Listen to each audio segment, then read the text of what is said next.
asalaamaaleykum wa rahmatullah yéen ñi ñuy suivre ci seen sama xalaat ñu ngi leen di nuyu di leen ziar di leen fàttali ñi ngi seen programme Fagol nag comme ni ngeen koy xamee ñu si dalal professeur Ousmane Ndiaye muy praticien di borom Boga Bio nekk fële ca diwaanu Kër Massar ñi ko bëgg a seeti nag numéro bi moo nekk noonu ci suufu vidéo bi voilà.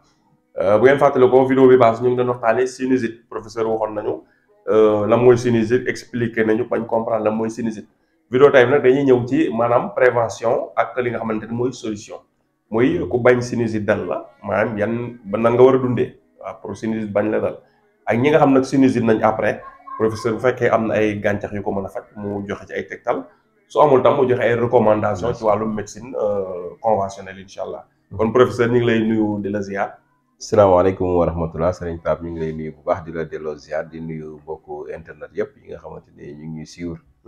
di leen dellu di baalu àq rek ci julli gi ñu jóge maanaam ni nga ko waxee rek noonu la sinusite ñi nga xamante ni ñu ngi doog a seetaan vidéo bi. buñ demee ci vidéo bi passé dinañ leen wan lan mooy lan waxam na leen sinusite mooy lan. donc bu ko defee nag bii nag day ñëw ci solution yi maanaam gàncax yi nga xamante ni xëy na ki amee sinusite bi ko jël dina tane ci moom. wala dina ko mun a saafara. donc mooy objectif bu deuxième vidéo bi. maanaam léegi nag Pape dañuy ñëw ci prévention yi maanaam ki nga xamante ni xëy na amagul sinusite.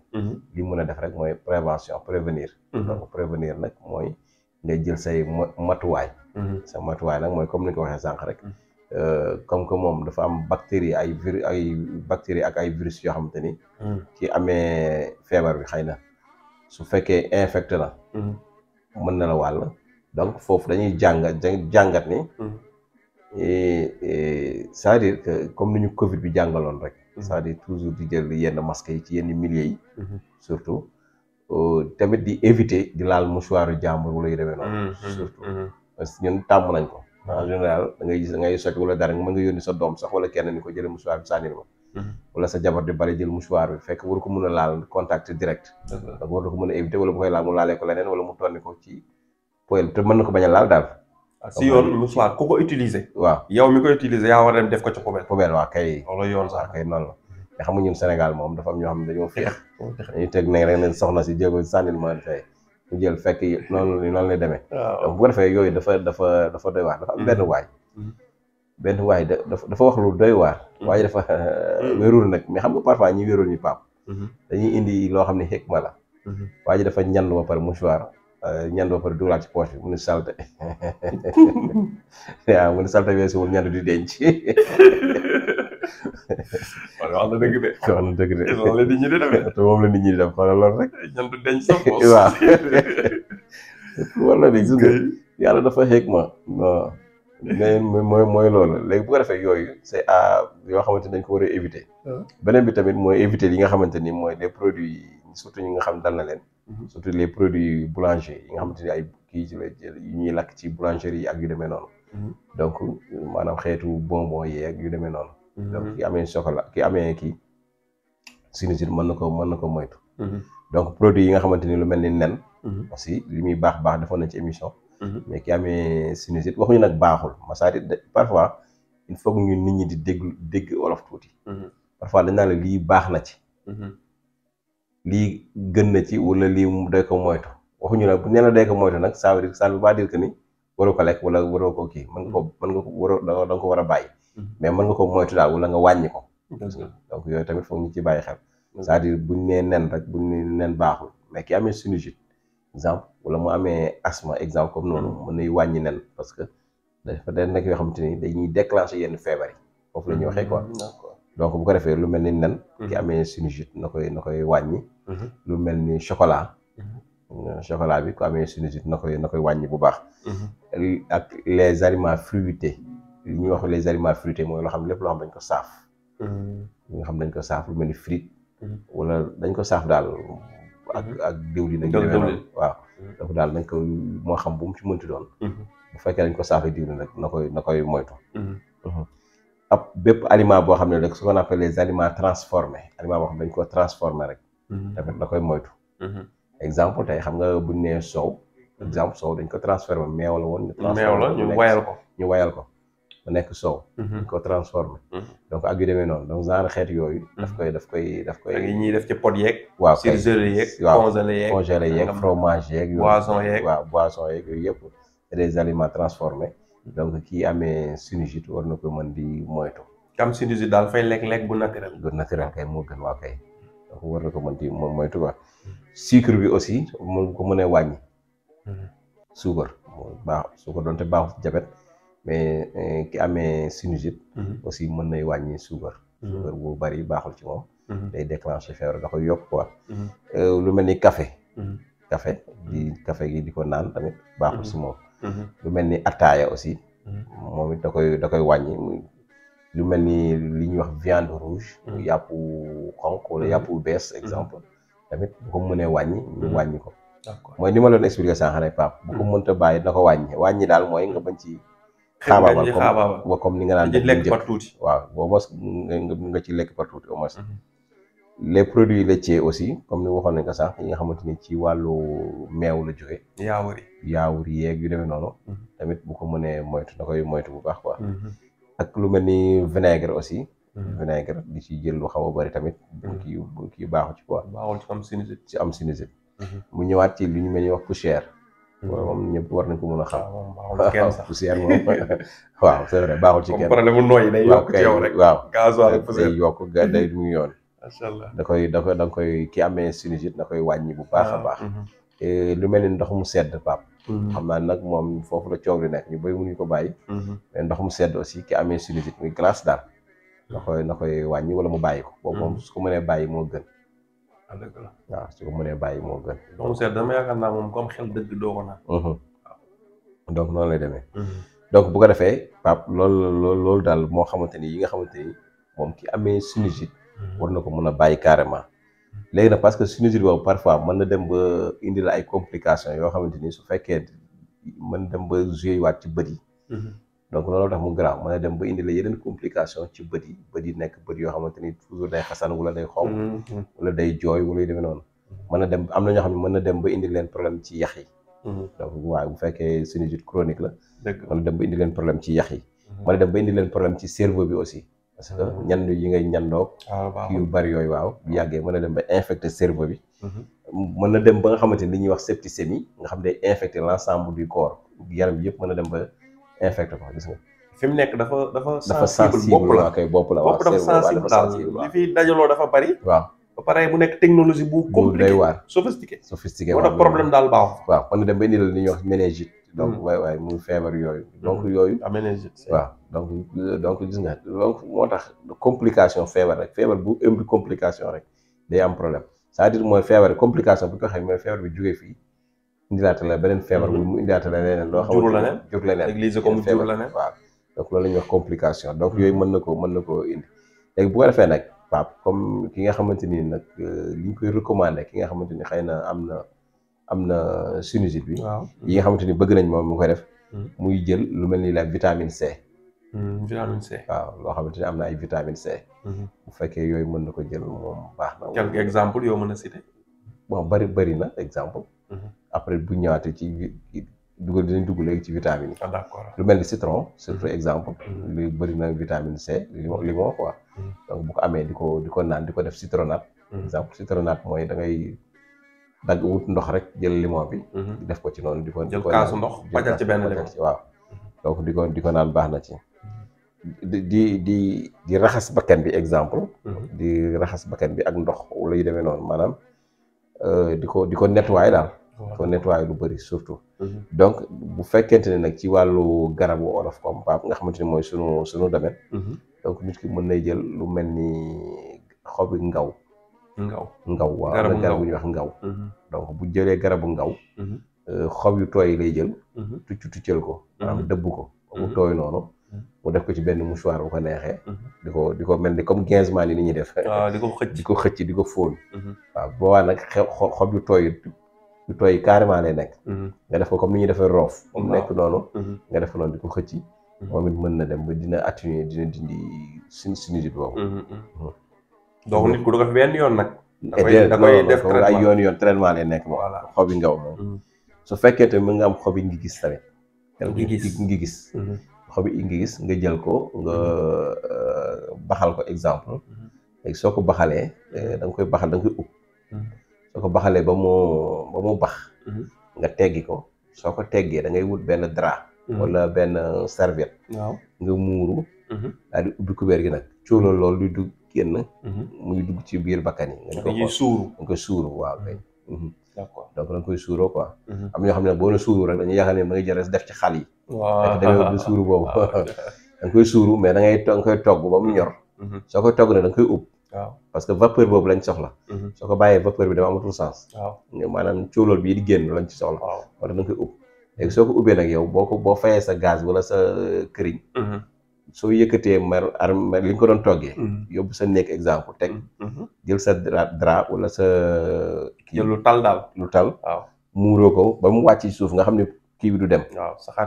si du génn waaw nga sëgg ci nag xool ko bu la neexee sax mën nga fermer gëmmu bët yi wala nga xool bët yi ça dépend léegi nga ubbi ko boo ko ubbee nag coow loolu day commencé di noyyi bu baax muy dugg donc loolu tamit boo ko baax na ci kii d'accord waaw bu la neexee tamit nga wut reenu fuuf garab gu ñuy wax fuuf waaw moom it boo ko laalee di nga tis li ba bëgg a dee moom it moom nga def ko wutu quelque kii nu mu tuddati xob noonu reen bi wala reen bi sunguf waaw sungufu fuuf am ñoo xam dañ ko ci def nii tuuti di ko dugal nii dañ koy xëcc waaw d'accord ci dugal noonu comme drogue yi ñuy def quoi donc bu ko defee noonu la ñuy jël di ko utiliser di ko xëcc moom dina la tis loolu lu bari waaw si fuuf di nga tis loolu lu bari waaw donc noonu lay demee quoi donc bu ko defee en général yooyu daal moo gën a nekk remède yi nga xamante ni moom baax na ci sinusite d'accord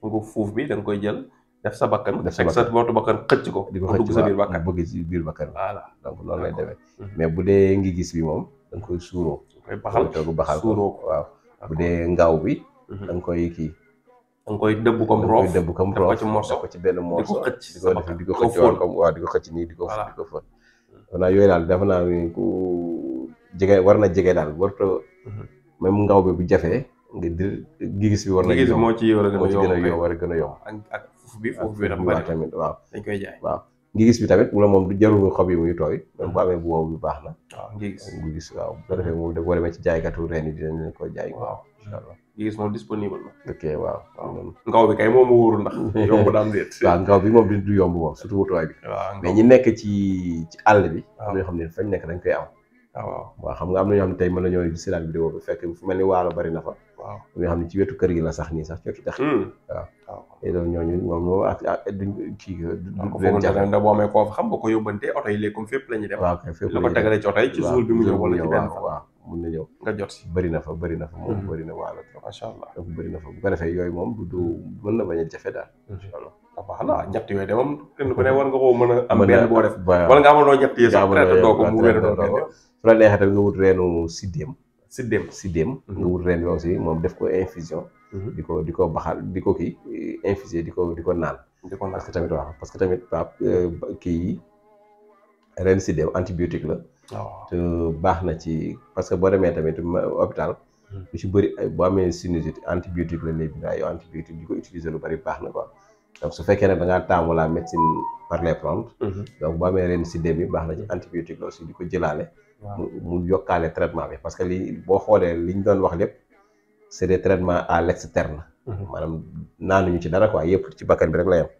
mais bu fekkee nag mën nga def yooyu ba pare wutaale looy naan baax na wutaale reenu siddéem di ko baxal di ko naan antibiotique la antibiotique mooy loo xam ne day rey ay microbe ay bactéries wala ay virus ak xeet ko day rey ci biir yaram day yaram ci wax xam nga waxoon nañu ne la virus kii bi sinusite bi virus boo koy joxe wala bactérie donc kon da ciy baax d'accord donc faj bi fu loolu rek moo la compliqué Pape nit ki mën na cee boole ndax di màcc si déem lu bari ak yooyu waaw si déem daa baax ba yaa ko yi si déem gisoo ki ma doon defal témoignage keroog moom depuis ma wax si déem bi ci asthme bi chaque jour daan def pompe bi mais bu ko jëlee ñetti fan a ngi ne deful pompe ñu commencé màcc si déem waaw macha allah waaw comme antibiotique la nit ñi nañ ci farlu rek waaw voilà donc waaw. wala naturel antibiotique naturel mooy li ma doon wax keroog rek ñun ñoo fara fonkatul màcc si déem ak buy ak sump ak Dakar ak yu demee noonu keroog ndeysaan nouvelle femme bu ma woo tamit nee na supp bi tamit macha allah bi ko jëlee jël ba léegi. su ci jabet xam nga. waaw mais dafa baax maanaam ñun ñoo ko taayee ba nga xamante ni yaakaar nañ sax na xale ko waral liñ ñamu xale la. waaw mais comme xëy na léegi ñuy wax njariñ ñi nii. nit ñi di xam li muy njariñ ci wér gi am. nekkul rek dañ ko doon lekk pour lekk. nga gis ni dëppootul ak jamono nga bàyyi déedéet da nga koy lekk parce que yooyu ay garab lañ. keroog sama doom bi dañ koy jënd foofu benn jaaykat mu jékku ca wàll yéen xanaa supp kii siddéem daa am lu muy faj boobu su ma ñëwee rek dama jox booy ñu dem jëndi. waaye yéen seen waa kër bëgg nañ siddéem de xanaa daa am lu muy faj. daa am lu muy faj kay. noonu lay moom mi ngi koy jaay sax te xamu ko waaw.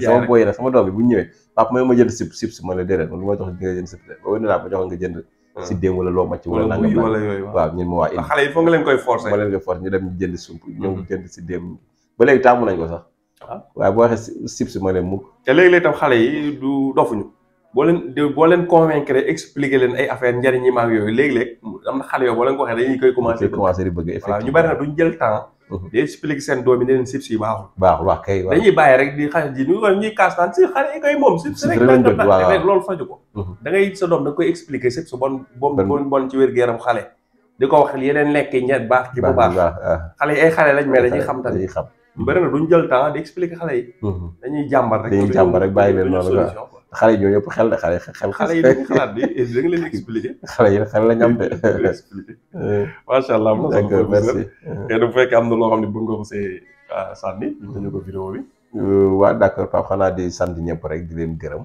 di ñaan yàlla rek dañ ciy wax lépp rek mu nekk njëriñ toujours ni ma ko waxee rek ñu bañ cee gis suñu bopp waaw loolu daal moo ci am solo daal waaw yenn saa yi nag nit woo ma ni ma am na xam-xam yoo xam ne kenn waru koo joxe ndax xam-xam moom joxe rek la tudd boo ko dencee amul sens waaw amul sens quoi jarul denc daal man loolu laa gis waaw yi nga fi joxe dafa dëgg yàlla yu ñu la joxe la waaw kenn wax fi ay secret tur yàlla yu garaaw wala ay faj ay garab yi nekk ci réew bi la di faj sénégalais yi waaw ngeen sénégalais yi lii bu ngeen am feebar sàngam bu ngeen jëlee garab gi utiliser ko nii di ngeen wér wala boog yàlla mën leen si defar wér su ngeen bañee feebar sàngam dal leen moytu leen nangam loolu da koy bañ ku ko def moom yéene woo sénégalais jàmm waaw te vraiment Pape ñi may woo ñoom ne profit rek la ñuy xalaat quoi xaalis quoi loolu amul solo quoi man Pape ñiy faju ñi émission yi ni ma amee njariñ sax dafa ëpp doole ñi may woo di ma wax wér na sax doo xam yow da nga naan da ngay dem bay vraiment tamit nit ñaa ngi wootee di remercier di gërëm di wax yéen a ngi dimbali nit ñi macha allah waaw mais ki nga xam ne moom defee na ni maanaam buntu faj buntu ut alal la du bëgg benn lenn lu nit ñi war a xam lu leen di faj day bëgg lépp rek moom mu téye ko ku am problème ñëwal ci man te du noonu tam nit ñi mën nga leen di wax terewul di nga si koo xam ne comme yaa ngi ne kooku par exemple tey mi ngi si korité gi jël ginaaram indi la kooku fi mu ne nii mënoon na nekk sax koo xam ne dafa seetaan sa vidéo feebar jël garab goo wax wér ba pare mais mu kontaan ci loolu ñëw ba sa kër jox la sa wërsëg di nga ko jot waaw vraiment nit ñi c'est que il faut ñu gëm loolu nag gëm yàlla waaw yàlla bi ñu bit yàlla maanaam nekkul dafa doon jékki-jékki rek def benn affaire rek far ñu exister déedéet daa jël temps réfléchir xam li muy def bind kenn ku si nekk benn doomu aadama bu ne dafa jël temps bind la waaw te temps boobu mu jël bind la nag du defantuwu ko nii du hasard waaw moo tax nit ñi tam dañuy am confiance yàlla tout dafa baax te xam ni tamit àdduna bi tamit xaalis baax na parce que ci la ñuy échanger moom ngay utiliser pour mën a wecceeku lu nekk nga wecceeku ko leneen waaye nag àdduna bi yemul ci dund gi ñu fiy dund dong daa am beneen dund bu ñuy xaar te dund googu moo gën a gudd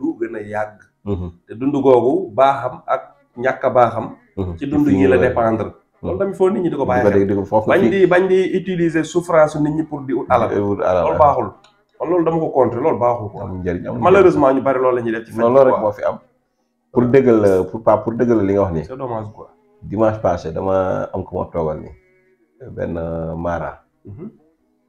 fekk dama demoon Pire mooy lendemain Korité gi quoi bi ñu toogee sama téléphone sonné am ko ma proposé benn affaire benn ñaan quoi proposé ma 600 et quelques mille. ma rejeté ko. waaw ñu toogaat quelque temps keneen woowaat ma pour proposé ma ay 800 et quelques mille li mu war a fay. ma rejeté waat ko. am na keneen ku waxaat ku ma proposé waat 400 nangam mille ci même jour bi de. ma rejeté ko. mais lu ma wax lu ma yow doo am xaalis ba nga bàyyi liggéey bi. waaw di nga am xaalis. man ko non parce que liñ bëgg laa dul def. waaw kay.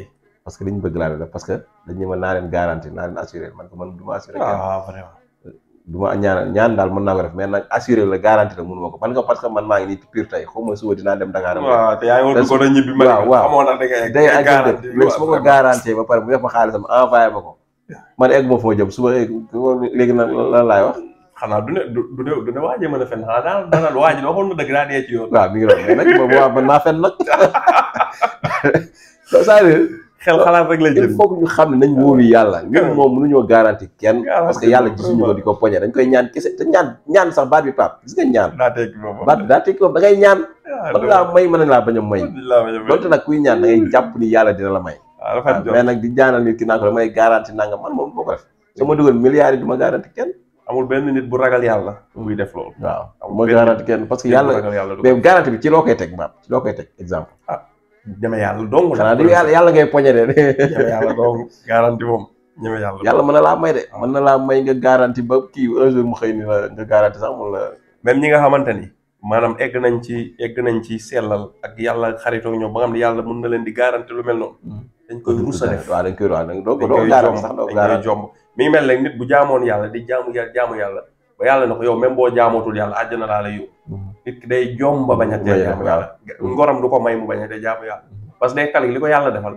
rëy na rëy goo xam ne te moom defagul dara lu day jom ba bàyyi jaamu yàlla rek noonu lay fonctionné aussi simple que ça mag ñi loolu lañ na wax daal ah kaa ñu dékk loxoy tàll ñaan yàlla rek jeex na c'est simple nga dem sa aajo faju mais duñ la wax kaay ma garanti la garanti yow garanti te mënoo garanti sa bopp fan mënu maa garanti kenn garanti gu ma sama bopp samay garanti xaalis jaru ko de moo jaru bu kenn jëlee bu kenn jëlee ñun ñëpp question de temps la mais li leer te wér te ñun ñëpp xam ko ñun man ak yow xam nañ ko ñii di ñu seetaan xam nañ ko ñun ñëpp dañuy dee te bu ñu deewee dañuy rendre compte waaw c'est sûr loolu moom lu leer comme midi la ñëpp xam nañ ko kon nag ku ko xam nag léegi xool nag li ngay def sa responsabilité la nekk voilà kon professeur xam naa ñu lay remercier ci disponibilité bi ak waxtaan bi waaw sinusite bi garab yi ñu fi joxe moom yaakaar naa ko mu daal fu mu nekk nii di nga normalement boo respecté traitement yi wala mu yàgg war nga tàqali ko sinusite bi waaw ku mu dal nag nga bañ a découragé nga bañ a négliger jël garab yi professeur wax di ko defee tamit ni mu ko waxee wala mu yàgg dañ si ay résultats incha allah rabbi yal na yàlla barkeel amiin barke sallallahu alayhi wa sallam kon xam naa ñuy jox nit ñi rendez-vous ba vidéo bii di ñëw incha allah jërëjëf